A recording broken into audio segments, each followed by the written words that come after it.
The wind scraped over the barbed wire like a whisper of ghosts. In the frozen stillness of the morning, a line of women, thin, hollow-eyed, wrapped in rags that used to be uniforms, stood pressed against the fence. Frost clung to their hair. Their breath came out in trembling plumes, visible only for a second before vanishing into the pale mist. Somewhere beyond the fence, an engine coughed, then roared to life. The women turned their heads toward the sound. American jeeps, dust-caked and heavy with mud, crawling up the road that led to the camp. Inside the camp, silence fell. No guards shouting, no dogs barking. Just the hum of approaching liberation. A woman with cracked lips and a face gaunt from hunger gripped the wire so tightly that it cut her palms. Her name was Lisa Hartman, a Danish nurse captured 2 years ago while helping resistance fighters ferry messages through Copenhagen. Around her, the others murmured in disbelief. And then they saw them, emerging from the dust clouds. American soldiers, helmets tilted low, rifles slung over their shoulders. But not all of them were men. A second jeep pulled up, and from it stepped women. American women, their uniforms fitted, boots caked with the same mud, pistols on their hips. One of them, a lieutenant with a bandaged hand and eyes like burning steel, barked orders to the men beside her. The prisoners froze. The sight of women, free, armed, commanding men, cut through the fog of starvation and despair.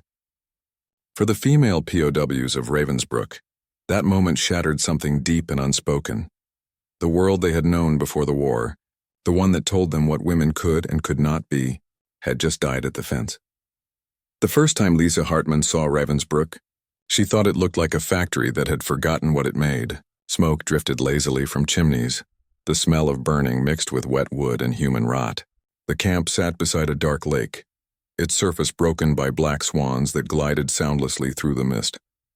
Beyond the water, the forest stood like a wall, silent, watching, ancient. The SS guards told them the forest was freedom's edge, but every prisoner knew that those who tried to cross it never came back. Lisa had been arrested in 1943 after an ambush went wrong in Nyhavn. She wasn't a soldier. She was a nurse who smuggled morphine to wounded resistance men and hid coded messages in bandage rolls. When the Gestapo came for her, she didn't even try to run. In the interrogation room, they told her women like her were worse than traitors. They were perversions of femininity. The blows came slowly, deliberately, as if they were teaching her a lesson in pain. By the time she arrived at Ravensbrück, her left arm trembled from nerve damage, and she could no longer write. The women she met there were from everywhere: France, Poland, the Netherlands, even the Soviet Union. Each had carried a fragment of rebellion, a leaflet, a stolen radio, a whisper at the wrong time. Together they became a mosaic of broken nations. Every morning before dawn, the siren tore through the fog and dragged them from sleep. They lined up in the yard, shivering in torn coats, as guards with Alsatians paced before them. Roll call could last hours. Women fainted from cold, were beaten awake, fainted again. But in the evenings, when the guards disappeared into their barracks, the barrack walls came alive. Someone would hum a tune from Paris. Another would whisper a poem remembered from school. The sound spread like smoke, uncatchable, unkillable. Lisa listened, her hand pressed over her heart, and thought, they can cage our bodies, but not our voices. The war outside changed faces, but inside Ravensbrück time was a loop. Seasons blurred, guards came and went, and the women grew older without mirrors. Food rations dwindled, black bread made from sawdust, soup that was mostly water. Typhus spread like fire in the winter of 1944. They buried the dead under the snow, unmarked and unnamed. Lisa was assigned to the infirmary, a place that smelled of carbolic acid and despair. There she met Dr. Herta Oberhäuser, the camp's medical officer infamous for her operations. Herta was young, almost beautiful, her blonde hair tucked neatly under her cap.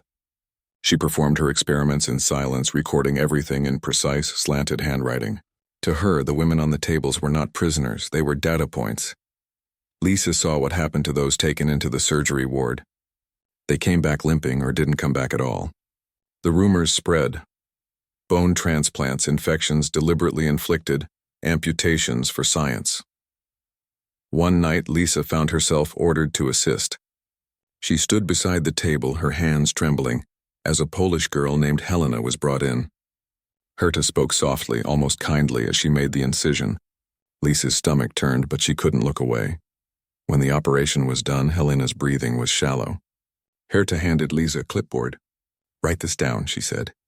Lisa stared at the empty line. Her injured hand could barely hold the pencil. "Right," Herta repeated. So she did. Her letters came out uneven, shaking like a confession carved into stone. That night, she sat outside the infirmary under the frost-covered stars and whispered to herself that one day she would make sure the world knew every name of the women who died there. As 1945 approached, the rumble of artillery began to echo across the lake. Sometimes at night they could see flashes in the distance, white blooms of light that meant the war was moving closer. The guards grew nervous. Orders came more often, shouted in panic. Transports left daily, filled with prisoners too weak to walk. No one knew where they went. Some said they were being evacuated to camps in the east. Others whispered the truth, that they were being erased before the Allies could find them. One bitter morning, the women were marched to the yard and told they would be moved. But the trucks never came. Instead, a column of soldiers passed on the road beyond the fence. Americans, their insignias dusty, their faces grim. The guards watched them with tight jaws, their hands on their rifles. That night, for the first time, the generator went silent. The camp's searchlights flickered out. The darkness was total, and from somewhere in the forest came the faint crackle of gunfire, sporadic, desperate, close. The war had finally come to Ravensbrück. The next day, Lisa was ordered to burn medical records. She stood in the infirmary doorway, the air thick with smoke as papers curled into ash. On one of the pages, she saw Helena's name, her handwriting beside it. Without thinking, she tore the sheet free and hid it under her clothes. When a guard saw her hesitate, he shouted. She turned, and for a moment their eyes met, hers full of quiet defiance, his hollow with exhaustion. Then he looked away. Even the guards had begun to lose faith in their uniforms. That evening, Lisa gathered with a small group of prisoners near the fence. They whispered about escape. Beyond the trees, gunfire continued. The guards were distracted, retreating. One of the women, a Russian partisan with cropped hair, said she could hear trucks breaking down on the main road. "They're running," she whispered. "The Reich is bleeding out, but none of them moved." Years of fear had trained them to wait for permission, even for freedom. Lisa pressed her hands into the frozen mud and stared toward the horizon, where the flashes of light grew brighter. When the Americans came, it was not with fanfare, but with disbelief. They had heard rumors of a women's camp, but nothing had prepared them for what they saw. Bodies stacked like firewood, children with hollow eyes, women too weak to stand, crawling toward the fence to see if the uniforms beyond it were real. Lisa was standing there when she saw the first jeep arrive. The soldiers jumped out, their boots crunching on gravel, their weapons at the ready. The air was heavy with the smell of oil and ashes. Then the second jeep rolled in, and that was when the impossible happened. She saw women, American women, real soldiers, their helmets marked with white stars, their jackets dusted with road grit. One carried a Thompson submachine gun. Another slung a camera over her shoulder. They moved with purpose, checking the barracks, calling out orders. Lisa felt her knees weaken. She had imagined freedom as faceless, abstract, a flag maybe, or a sound. But these women were flesh and blood, commanding the chaos around them. Their presence broke something open in her chest, a lifetime of being told to heal, not to fight, to obey, not to lead. When one of them, Lieutenant Eleanor Bishop, caught her gaze through the wire, she didn't smile. She just nodded, once sharply as if to say, "You made it." And in that moment, every woman behind the fence began to believe that the world might be remade after all. The first night after liberation, the camp did not sleep. The sky above Ravensbrück glowed faintly orange from the fires of retreating German convoys burning along the horizon. The smell of diesel, ash, and wet earth lingered in every breath. The women lay awake in their bunks, afraid that if they closed their eyes, they would wake again to sirens and boots. The gates stood open now, bent inward from the force of an American jeep that had rammed them. But no one dared step beyond them yet. Freedom, for all its promise, felt fragile, like a candle guttering in a room that still reeked of death. Lisa sat on the edge of her cot, her legs trembling from exhaustion. Across from her, a Polish woman named Jadwiga wept quietly, clutching a photograph she had kept hidden through 2 years of searches. The edges were so worn that the faces had faded, leaving only the ghostly outlines of children. Lisa reached over, placing her hand over Jadwig's. No words passed between them. There was nothing to say that could bridge the silence of what they had survived. Outside, Lieutenant Eleanor Bishop stood near the fence, her coat pulled tight against the cold. She had seen battle before Anzio, Normandy, but nothing like this. The camp was beyond the imagination of soldiers trained to fight armies. Here the enemy had been time, hunger, cruelty made methodical. She exhaled, watching her breath vanish into the mist. Her squad was small. 2 medics, 3 riflemen, and Sergeant Alvarez, a wiry Texan who'd fought since Sicily. But their orders were clear: stabilize, document, and report. Eleanor turned as footsteps approached. A woman with a Red Cross armband appeared from the dark. Corporal Sarah McKenna, a field nurse barely 23 years old. Her cheeks were streaked with soot and her hands trembled from cold and adrenaline. "Ma'am," she said softly, "the prisoners, they don't want to leave the barracks." Eleanor nodded. "They've been trained to wait for permission." Sarah hesitated. "Some of them think the war isn't over. They think we're another trick." Eleanor looked past her toward the rows of barracks where shadows shifted behind thin wooden walls. "Then we'll show them," she said. "Not with words, with food, with light." That night, the Americans set up flood lamps and field stoves. The smell of real coffee and stew spread through the camp like an impossible dream. One by one, women emerged, hesitant, blinking against the sudden brightness. When they saw the Americans ladling soup, some fell to their knees and wept. Others simply stood there, hands trembling, unsure whether they were allowed to take it. Eleanor moved through them quietly, helping where she could. She noticed Lisa, tall despite her frail frame, eyes watchful but alive. "You speak English?" Eleanor asked. Lisa nodded weakly. "Some." "Good," said Eleanor. "We need help organizing. Medical first, then transport." Lisa's voice cracked. "I was a nurse before." Eleanor's eyes softened. "Then you're still one." At dawn, the fog lifted to reveal what the camp had hidden. Beyond the fence, shallow pits filled the field, graves dug by those too weak to bury their own dead properly. The Americans covered them with tarps, marking each with a crude wooden cross. Photographers from the Signal Corps moved silently, capturing what no one would later believe. The sound of their shutters was like gunfire, snapping through the cold. Lisa stood beside one of the graves, staring at the names she had managed to save. Helena's was at the top of the list. She had written it on the back of a scrap of medical paper, now smudged with dirt and blood. She handed it to Sarah McKenna. "They can't be forgotten," she said simply. Sarah looked at her, eyes wet. "They won't be." But even as the Americans tended to the living, orders were changing. The war was moving fast. Berlin was days away from falling. The front lines needed medics, not caretakers. By the 3rd morning, Eleanor received a radio message. "Evacuate prisoners who can travel. Leave a liaison for relief units." She folded the note in silence. Around her, chaos reigned. Carts being loaded, prisoners being registered, translators shouting over each other. She found Lise near the gate, handing out blankets to the sick. "We're moving the ones who can walk," Eleanor said. Lisa nodded, though her gaze lingered on the women too weak to stand. "And the rest?" "We'll send trucks when we can." Eleanor hesitated. "That's the promise." Lisa knew what promises meant in war. She had seen too many fade like smoke, but she didn't argue. She just turned back to her work, her face set like stone. The convoy rolled out that afternoon.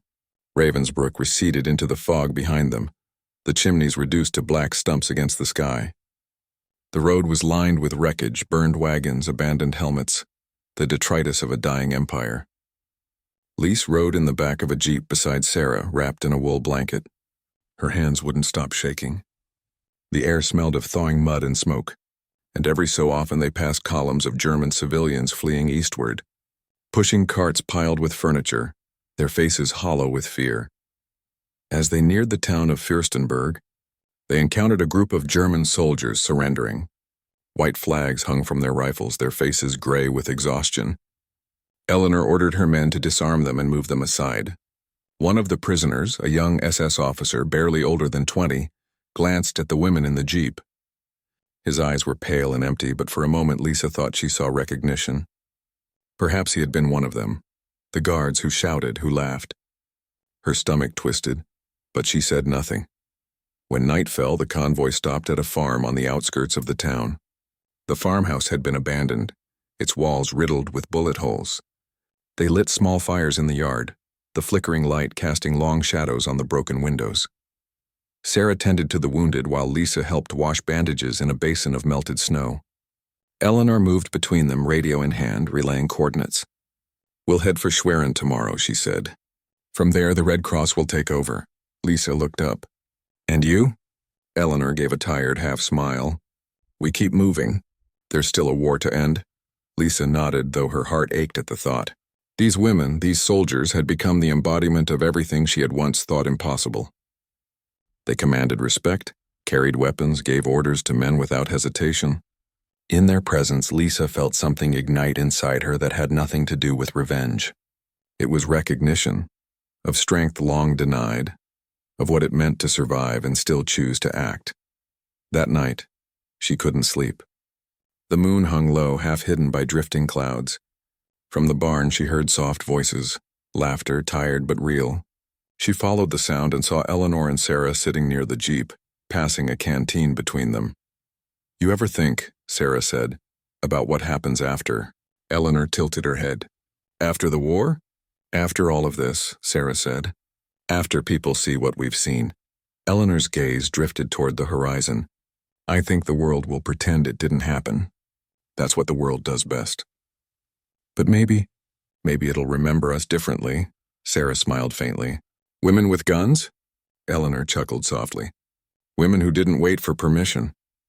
Lisa stood in the shadows watching them, her chest tightening with something like awe. She thought of Helena, of Jadwiga, of the songs whispered in the barracks when the guards slept.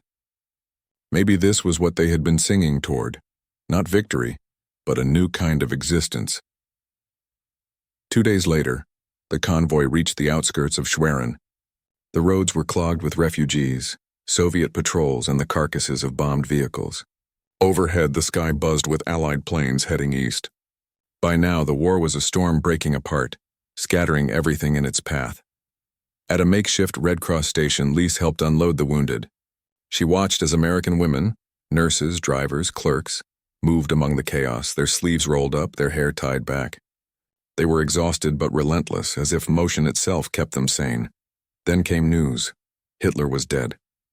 The message spread like wildfire through the camp. Soldiers shouted, refugees cried, and church bells rang for the first time in years. Lise felt nothing at first, only the numb weight of survival. Then slowly it came. Relief. Sharp and overwhelming, like air after drowning. But the celebration was brief. Soviet forces were closing in from the east, and rumors began to swirl. Of arrests, of retribution, of women taken from refugee columns. Eleanor's orders were to pull back west and regroup under British command. She looked at Lisa. "You should come with us," she said. Lisa shook her head. "There are still women at Ravensbrück. I promised I would help them."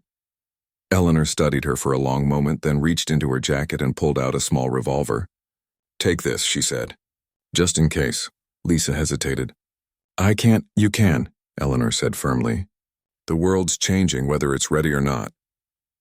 The metal felt heavy in Lisa's hand, cold but alive. She looked at Eleanor and said softly, "I'll bring it back to you." Eleanor smiled faintly. "That's one promise I hope you break." Lisa left the next morning before dawn, traveling north with a group of freed prisoners heading back to the camp to search for survivors. The roads were treacherous, bridges destroyed, villages smoldering. Along the way, they saw signs of the new order taking shape. Soviet soldiers commandeering wagons, German civilians hiding in cellars, American units withdrawing. By the time they reached Ravensbrück again, the camp was unrecognizable. The fences were down, the gates hanging open. Crows circled over the empty yard. Inside, silence had returned, but not the old kind. This was the silence of aftermath, heavy and watchful. Lisa walked through the ruins of the infirmary. The tables were overturned, papers scattered like snow. She found the place where she had once hidden Helena's record. The sheet was gone, burned perhaps, but that didn't matter now. She carried the names in her memory. As she stood there, she heard footsteps behind her. A group of women approached, new arrivals wearing Red Cross armbands, speaking in different tongues. Among them were American women with cameras, documenting what remained. One of them raised her lens toward Lisa, and for a moment, the shutter clicked, a sound that froze her in time. A woman who had been a prisoner, standing in the ruins of her prison, holding a soldier's revolver in her hand. Later, that photograph would appear in newspapers across the world. To many, it was just another image of liberation, but to the women who had been there, it was something else, a declaration that they had endured, and that their endurance was not silence. That night, under a sky still streaked with smoke, Lisa sat by the lake. The water was black, reflecting the faint glow of distant fires. In her lap lay Eleanor's revolver wrapped in cloth. She thought about returning it, but part of her knew that the weapon meant something different now. It was not a symbol of violence, but of permission. Permission to exist as more than what the war had tried to make her. In the stillness, she whispered the names of those who hadn't lived to see this night. Helena, Jadwiga, dozens more. Their voices, she imagined, were still in the wind, woven into the trees and somewhere far to the west. Eleanor Bishop and her squad were pushing toward another front, unaware that the nurse they had freed was carrying more than a gun. She was carrying the beginning of a story that would outlive them all. The war was ending, but the world it left behind was still learning what that meant. In the months after Germany's surrender, Europe was a landscape of ghosts. Cities collapsed into dust, rail lines tangled with wreckage, the air thick with the sour scent of smoke and rust. The silence after years of gunfire was disorienting, almost unnatural, like a stage after the curtain had dropped but the actors hadn't yet left. In that silence, new battles began. Battles not of bullets but of memory, of identity, of what it meant to have survived. Lisa Hartman was one of thousands who wandered through the ruins carrying both scars and questions. She had returned to Copenhagen in late summer, her body healed but her hands still trembling when she tried to sleep. The city had survived occupation better than most, its streets intact, its canals glinting under a hesitant sun. But for those who had lived in the shadows, nothing was the same. She moved through the harbor like a ghost. The fishermen still mended their nets, children still laughed on the quays, but the sound of boots on cobblestone made her flinch. She found work at a small field hospital set up for returning prisoners, patching the wounds of others who had vanished into the same machinery she had barely escaped. Some had been in Buchenwald, others in Neuengamme. Each carried the same hollow look in their eyes, a look that said freedom came too late. But one afternoon a letter arrived, folded, creased, smelling faintly of oil and paper. The return address was American, U.S. Army Women's Army Corps 2nd Military Detachment. She opened it with trembling fingers. Lisa, we're being redeployed to Berlin. There's work to do here, work that matters. You once told me you wanted the world to know what happened. Come join us. They're allowing civilian translators and medical staff to assist with the trials. You won't need a gun for this war. Eleanor. Lisa sat with the letter pressed against her chest for a long time. Outside, the wind carried the faint chime of church bells. The thought of Berlin filled her with both dread and resolve, the heart of the beast now hollowed and burning. She packed what little she had, a notebook, her nurse's uniform, the revolver still wrapped in its cloth. 3 weeks later, she arrived in a city that no longer resembled one. Berlin was a carcass. Streets were rivers of rubble, and the air buzzed with flies and the sound of hammers as survivors tried to rebuild from the ashes. Soviet tanks rumbled past skeletal apartment blocks. Posters fluttered on the walls, Nuremberg. Justice for the world. Eleanor met her outside a requisitioned building near the Tiergarten. She wore the same uniform, though the fabric was stained with oil and dust. Welcome to the new front, she said, gesturing toward the chaos of military trucks and tents that filled the avenue. Lisa smiled weakly. You look tired, Eleanor smirked. I look like someone who hasn't stopped since the war ended. Come on. There's someone you should meet. They crossed a courtyard filled with Allied personnel. British MPs, American WACs, French intelligence officers, all moving with clipped precision. In the center, a group of German women in civilian clothes scrubbed bloodstains from the pavement under guard.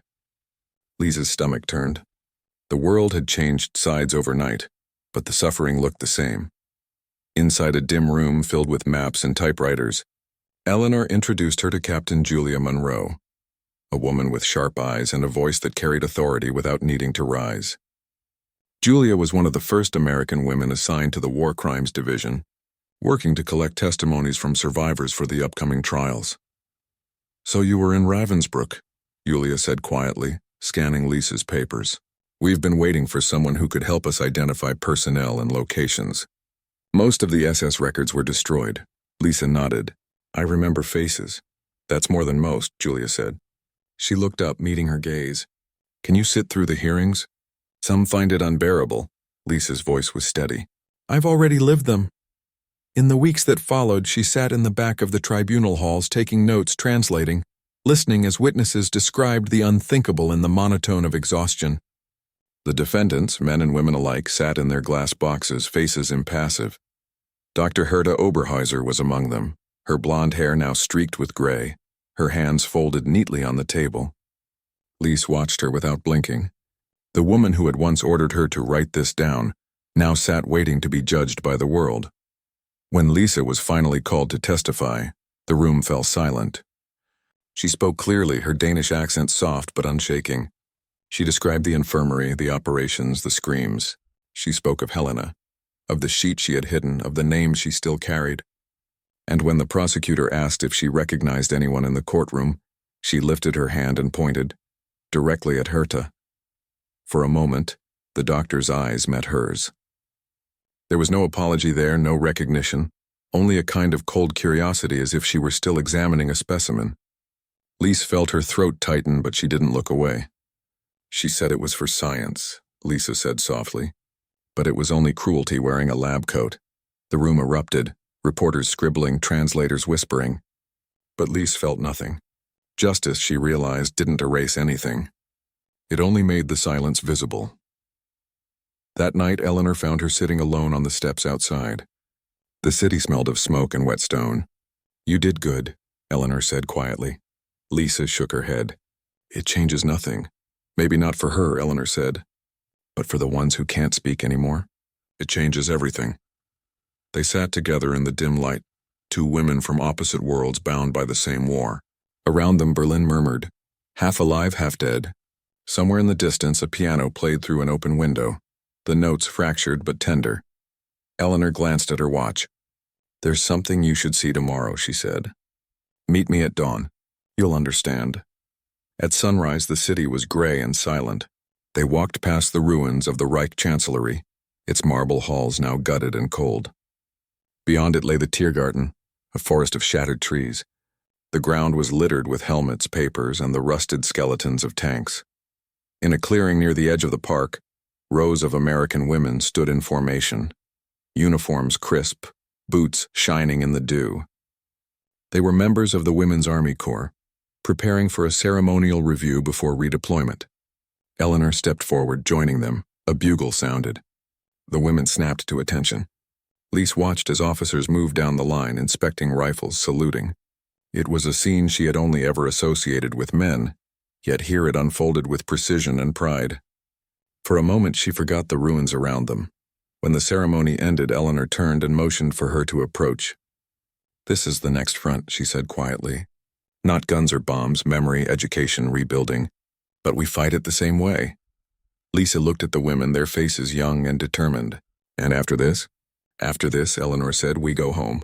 And we make them believe we belonged here. Lisa smiled faintly. They'll try to forget.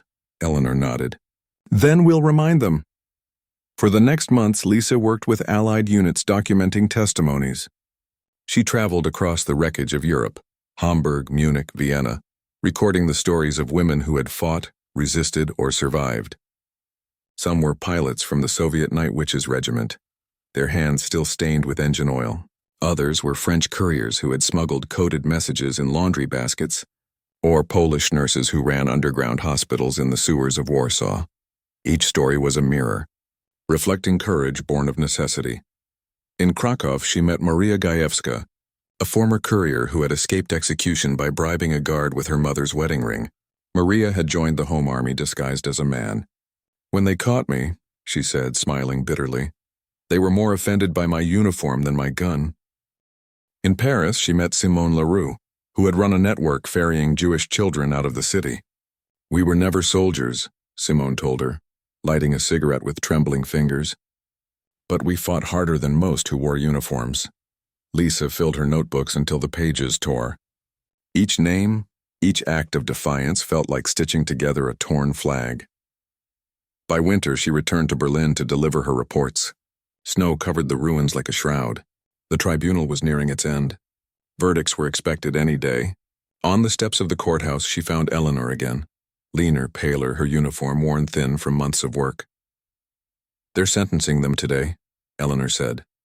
"I know." They went inside together. The courtroom was packed, journalists, officers, survivors.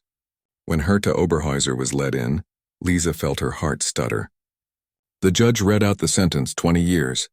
A murmur rippled through the room, some outraged, others relieved. Lisa closed her eyes.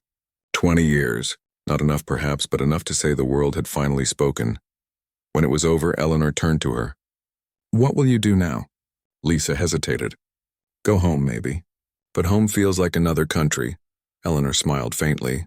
"Then build a new one." The two women met one last time that night on the ruins of the Brandenburg Gate.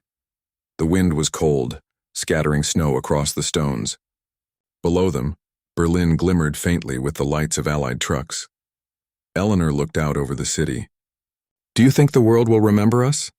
Lisa was quiet for a moment. "If it doesn't, we'll remind it."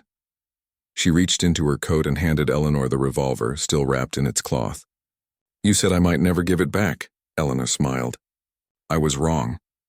She took the weapon, then unwrapped it slowly, the metal catching the pale light. "It's strange," she said. "After all this, it feels heavier than it used to." Lisa looked at her. "Because now we know what it costs to carry it." They stood in silence, two women bound by survival, watching the snow fall over the ruins of a fallen empire.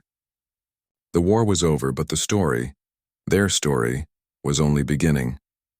When spring returned, Lisa left Berlin for Copenhagen with a suitcase full of notebooks. She would spend years compiling them, sending copies to archives, museums, universities. Some were lost, others ignored, but one survived, a thick journal titled "The Women Who Fought Back." It began with a single line: "Freedom is not given. It is remembered again and again by those who refuse to forget." The years after the war did not bring silence. They brought echoes. Europe was no longer burning, but the smell of smoke lingered everywhere. In the stone of rebuilt cities, in the bones of those who had seen too much, in the dreams of the survivors who woke each night gasping for breath. For Lisa Hartmann, freedom had not come with peace. It had come with responsibility. She returned to Copenhagen in 1947 to a nation eager to forget, to move on, to celebrate victory without looking too closely at what it had cost. The newspapers spoke of reconstruction, of politics, of the Marshall Plan, but they did not speak of Ravensbrück. The women's camp was a footnote in history, a parenthesis of suffering between battles fought by men. She rented a small apartment near the Oosterbro harbor, its windows overlooking the water. Every morning she watched fishermen haul in their nets, their shouts rising like a hymn of normalcy. She worked at the city hospital again, tending to the living while haunted by the dead. When she walked past the wards of fever patients, the smell of disinfectant took her back to the camp infirmary, and she would have to stop, close her eyes, and remind herself that these beds were clean, these bodies would heal. Her colleagues respected her quiet efficiency but knew little about her past. She did not tell them. What words could she possibly use? How could she explain the way sound itself changed in captivity? The difference between footsteps that meant food and footsteps that meant death. At night, she wrote. Page after page, she filled her notebooks with memories, sketches of faces, fragments of conversations whispered in the dark. She wrote the names of women no one else would remember, each one a small resurrection. But as she wrote, she realized something unsettling. The world outside was already losing interest. When she tried to publish her accounts, editors politely declined. Too grim, they said. Too soon. She understood then that truth had its own kind of exile. In 1948, she received a letter from Berlin. It was from Eleanor Bishop. Lisa, I've been reassigned to the occupation forces. Berlin is divided, half in shadow, half in hope. They're building walls, some visible, some not. I thought the war was over, but it seems it's only changed names. Come if you can. There's work for people who remember what forgetting costs. Elisa stared at the letter for a long time. She had tried to bury the past beneath her routine, but Eleanor's words stirred something restless inside her. The world was moving on, but injustice had only changed uniforms. Rumors had begun spreading of former SS doctors working again, of records buried in government archives, of witnesses silenced by bureaucracy. She packed her suitcase once more. The revolver Eleanor had given her, now kept wrapped in linen, went in last. Berlin in 1948 was a city split by tension, invisible, yet palpable. Soviet troops patrolled the east. Americans and British held the west, and between them stretched a no-man's land of ruins and desperation. Children played among the rubble, their laughter echoing off broken walls. Black market traders sold everything from coffee to secrets. The war had ended, but another was beginning. The Cold War, silent and insidious. Eleanor greeted her at Tempelhof Air Base, where planes from the Berlin airlift roared overhead like thunder. She wore civilian clothes now, though her posture was still that of a soldier, shoulders squared, eyes scanning. "You came," she said simply. "You asked," Lisa replied. They embraced awkwardly, two survivors of a fire that refused to go out. Eleanor led her through the bombed streets to a small office tucked behind the ruins of an old library. Inside, maps lined the walls and stacks of files covered the desks. "We're tracing war criminals," she said. "Doctors, camp officers, anyone who slipped through the cracks. The Soviets are hunting them for propaganda. We're hunting them for justice." Lisa leafed through one of the files. Names leapt out like ghosts. Surgeons, chemists, nurses who had once worn SS insignia. "You think they're still here?" she asked. "I know they are," Eleanor said. "And some are being protected. The Americans want their science, the Russians want their loyalty. Everyone wants something from the ashes." Lisa felt a familiar anger stir inside her. "Then we'll take back the truth." For months they worked in the gray corridors of post-war intelligence, tracing paper trails through the labyrinth of a divided world. They found doctors living under new names, protected by silence or by the usefulness of their knowledge. One had joined a pharmaceutical company in Munich. Another was rumored to be in Argentina, but one name returned again and again: Oberhäuser. Herta Oberhäuser had been sentenced to 20 years, but in 1952, she was released early. Good behavior, the papers said. She opened a medical clinic in West Germany under her own name. Patients called her the kind doctor with the gentle hands. When Lisa read the report, she felt her stomach twist.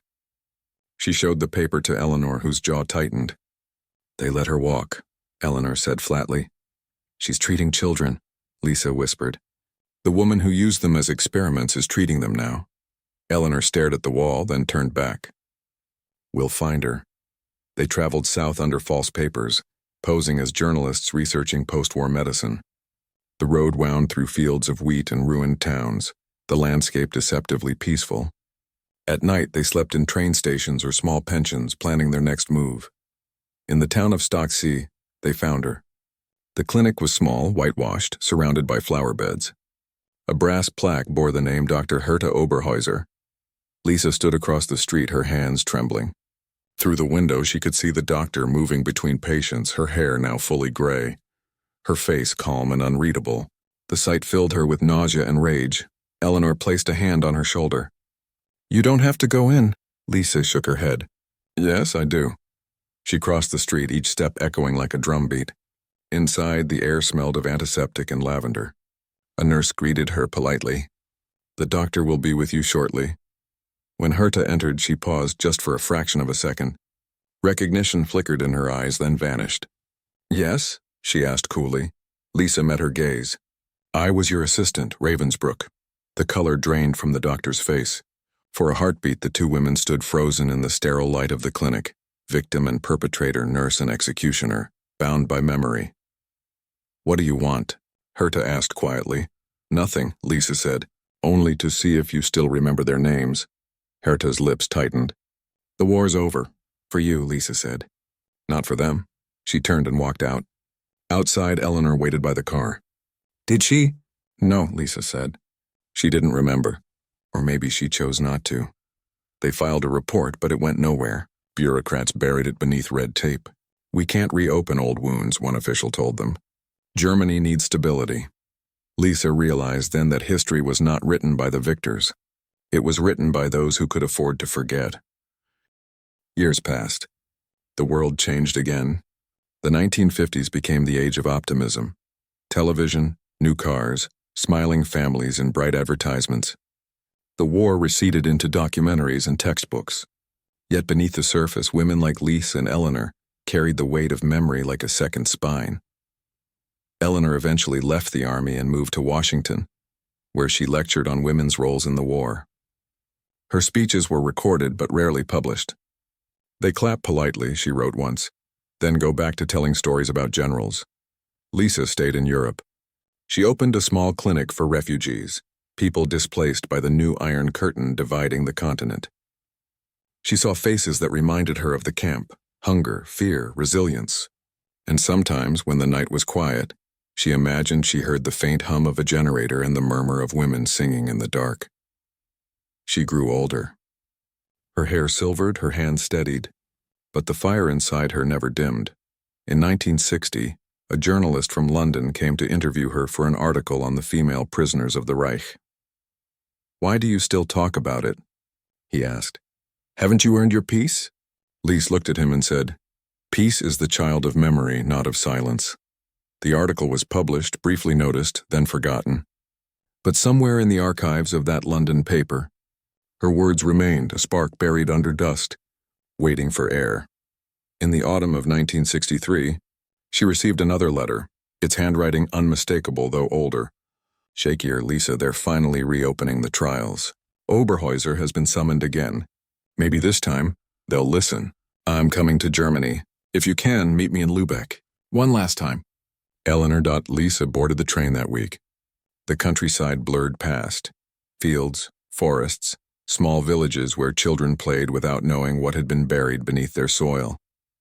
When she reached Lübeck, the air was damp with sea mist. She found Eleanor waiting outside the courthouse, leaning on a cane, her hair cropped short and white. "You made it," Eleanor said, smiling faintly. "Always," Lise said. They went inside together. The courtroom was smaller this time, the cameras fewer, but the faces just as haunted. When Oberhäuser was brought in, she looked frail, diminished but not repentant. Her sentence was reinstated. She would serve the remaining years of her term. As the verdict was read, Lisa felt a strange calm. Not triumph, just release. The world had turned again, and at last the fire that had burned in her since Ravensbrück flickered into something gentler. Afterward, they walked to the harbor. The sea wind tugged at their coats, carrying the smell of salt and rain. Eleanor lit a cigarette, exhaling slowly. "Do you think it's over now?" she asked. Lisa watched the waves. "No, but maybe it's forgiven." Eleanor smiled faintly. "You still have the revolver?" Lise shook her head. "I buried it. In the garden." Beside the lilacs, Eleanor laughed softly. "Good. The world has enough ghosts." They stood together in silence, the gulls circling overhead, the water reflecting the pale light of a new dawn. And in that moment, Lisa realized something profound, that survival was not about what she had endured, but about what she refused to forget, because memory was the weapon that could not be disarmed. It was the fire that would not die. The lilacs bloomed early that year. Their scent drifted through the courtyard of Lisa Hartmann's small Copenhagen house, mingling with the brine from the harbor. It was 1978. 33 years had passed since the gates of Ravensbrück swung open, but in the quiet hours before dawn, Lise could still hear the sound, the creak of the hinges, the hush of wind over wire, the breath of women who did not yet believe in freedom. She lived alone now, surrounded by her notebooks and the fading photographs she had gathered from archives across Europe. On her desk lay a map, dotted with pins: Berlin, Krakow, Lyon, Minsk, Warsaw, Paris, each marking the story of a woman she had once known or once promised to remember. The paper had grown brittle with time, but the names written across it were still clear. Every morning she rose before sunrise and wrote. Her handwriting had slowed, her fingers stiff from age, but her mind remained sharp. The radio spoke of a new Europe of détente, of peace accords. But she knew peace was an illusion made of paper and politics. Real peace, she believed, was built on memory, and memory was fragile. It needed tending like a flame in a storm. A knock came at the door one morning in late spring. Lisa set down her pen and opened it to find a young woman standing there, raincoat dripping, hair windswept. She held a camera around her neck and a notepad in her hand. Mrs. Hartman. Lee smiled faintly. Just Lisa. I'm Anna Muller, the woman said, her German accent soft. I'm a journalist. I'm writing a series about Ravensbrück, about the women who survived. They said you might speak with me. Lisa studied her for a moment. She couldn't have been more than 25, born long after the war, eyes clear, unburdened. Come in, she said at last. It's time someone asked.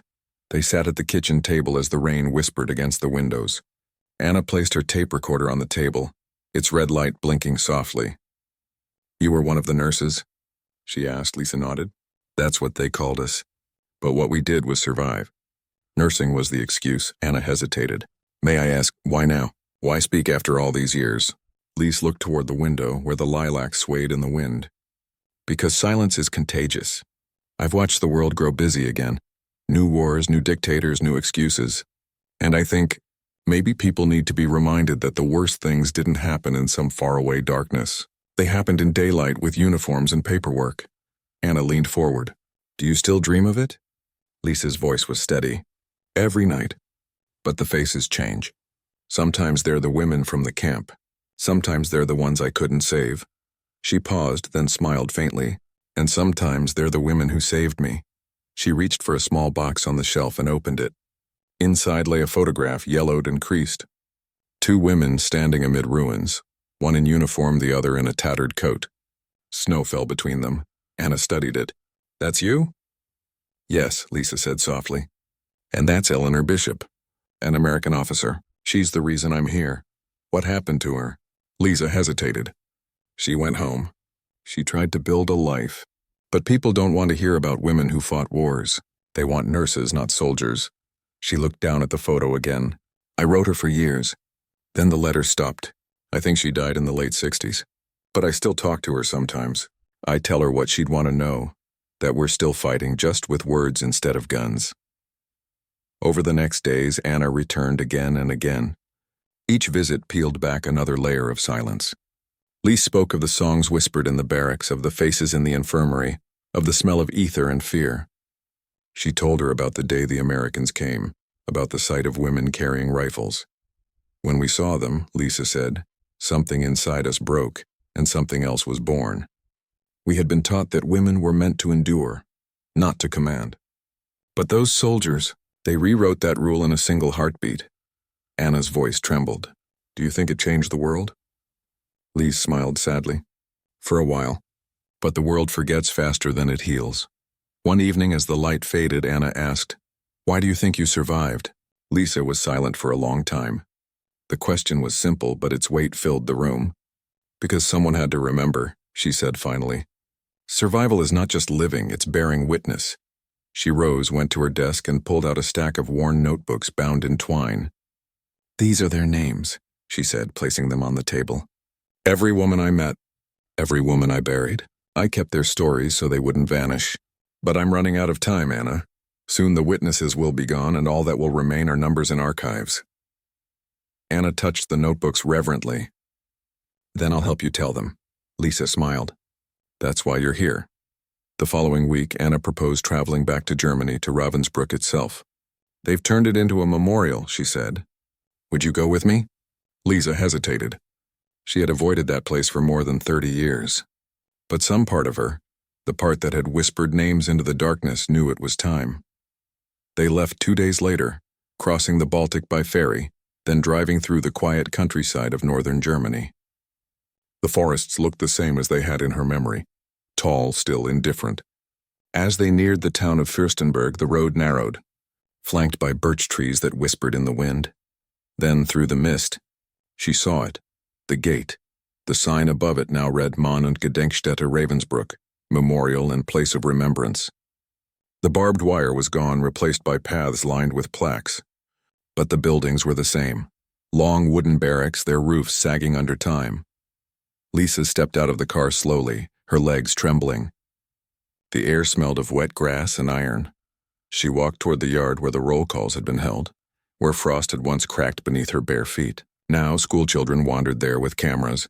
their laughter echoing faintly. Anna followed at a respectful distance, her recorder silent. Lisa stopped beside the fence. "It's strange," she murmured. "When I dreamed of this place, it was always gray, but now it's green again." She knelt, touching the ground. The soil was soft, damp from rain. "This earth remembers," she whispered. Lisa smiled. "Yes, but don't write only about how we suffered. Write about how we lived. Write about the laughter in the dark, the songs, the way we held hands when we thought we were dying. Write that we were not only victims, we were women who refused to vanish." That night they stayed in a small inn near the memorial. Lise fell asleep early, the first deep sleep she'd had in years. In her dream she saw the camp as it had been. Snow falling, women standing in line, the hum of distant engines. But this time the gate opened and light flooded in. Helena stood there smiling, whole. Eleanor stood beside her, her uniform spotless, her eyes bright. "Come home," Eleanor said. "It's over now." When Lisa woke, the dawn light was golden. She felt calm, weightless. She dressed slowly, wrapped a shawl around her shoulders, and went outside. The air was cool, the lake shimmering in the distance. She walked down to the shore and stood there for a long time, her reflection mingling with the water. Anna found her there an hour later, sitting on a bench, her hands folded in her lap, her face serene. She was gone. Beside her lay one of her notebooks, open to a single page. In her trembling script she had written, "I am the witness who remains so that they may never disappear. Tell their stories when I can no longer speak. And when you do, let them breathe, not as ghosts, but as women who lived, loved, and dared." Anna closed the book gently, tears streaking her cheeks. She looked out across the lake where the lilac petals still floated and whispered, "I promise." Months later, the article was published. It spread far beyond Germany, translated, reprinted, shared. It carried Lisa's words into classrooms and libraries, into the hearts of those who had never heard of Ravensbrück. The photograph of her by the fence appeared on the cover, her eyes staring through time. In Washington, an archivist opened the newspaper and paused. On her desk stood a dusty frame, a picture of Eleanor Bishop in uniform. She smiled faintly, whispering, "You kept your promise, Lisa." Years turned into decades. The Cold War thawed. New wars rose, old ones were forgotten. But in a small museum near Fürstenberg, a display remained. A wooden nurse's badge, a Danish flag, a page from a notebook. Above them hung a photograph of two women standing amid ruins, snow falling between them. The caption read, "Lisa Hartmann and Lieutenant Eleanor Bishop, Ravensbrück Liberation, 1945. They bore witness so the world would not forget. And in the stillness of that room, under the hum of fluorescent lights, the fire they had carried continued to burn, quiet, steadfast, unextinguished. Because some wars do not end with victory. They end with remembrance, and the last witness never truly dies.